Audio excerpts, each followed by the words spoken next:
Dies in prison one day after family members called claiming a sergeant there had threatened to beat her to death. Florida Department of Corrections records show that Latondra Ellington died on October 1st at Lowell Correctional Institution in Ocala. Her aunt says she called the day before to report the threats. Attorneys hired by the family say an independent autopsy found Ellington died in part due to abdominal hemorrhaging consistent with punches and kicks.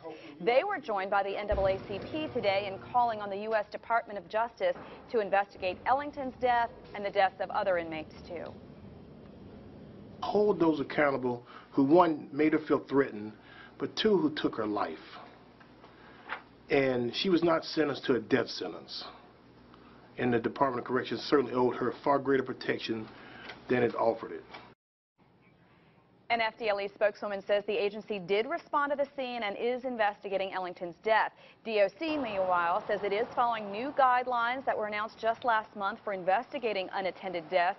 Here's what part of their statement said today. Ms. Ellington was located in administrative confinement at the time of her death because the department took seriously her family's concerns about the alleged threats to her safety and immediately took appropriate action to move her to a secure location and investigate the allegations. DOC says the investigation is ongoing.